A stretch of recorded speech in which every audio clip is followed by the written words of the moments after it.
Hi, everyone. I'm Allison Civic. I'm Executive Director of Gila Resources Information Project based in Silver City in the southwestern corner of the state. And our organization, we're about 25, 26 years old. We've been involved with mining issues in Grant County, big copper mining area. But our mission really is to promote community health by protecting our environment and natural resources. And I've got, actually, I worked for 12 years for the Environmental Protection Agency in North Carolina for the Office of Air Quality Planning and Standards. So I do have an air quality background. I'm finally, all these years later, with our collaboration, able to get back into air quality issues. But so we've been collaborating with the Inspires program, along with New Mexico State University, the state climatologist, Dave Dubois, Gila Tech. I'll talk about them here in a couple minutes. And our goals here are to measure particulate matter air quality in Grant County, really to get a sense of the current state of air quality in the area.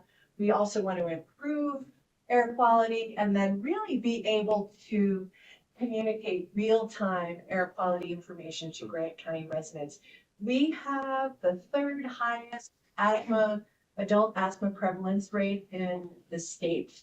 And so real-time information is useful to our residents so that they can protect their health. Next slide. Oh, actually, you know what? Take a step back. Where's Teddy? There he is. Teddy, this is Teddy and Roger Tree put up this. This is one of our purple air monitors on top of the Gila Member Community radio station, solar. It also we connected to its own Wi-Fi. There's also a weather station on this tower, but our community radio station now is not only able to give people weather data every morning, but also air quality data. Okay, so some of our sources, we're just getting going with this project. So smoke, I think somebody had a slide about, they mentioned some of the fires that we had in the Gila at the same time as the Hermit's Peak Cap Canyon fire. So we've got a lot of catastrophic wildfire going on, as well as prescribed burns. We do have wind burning fields as well. A lot of urban transport, depending on which way the wind is flowing and meteorological phenomena. We're getting a lot of urban transport from Phoenix as well as the El Paso Juarez area.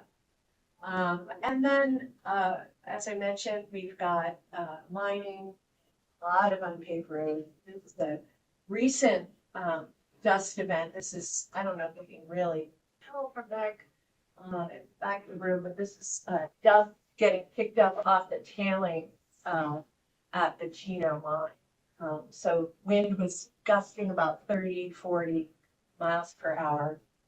So this was, yeah, kind of a nasty day.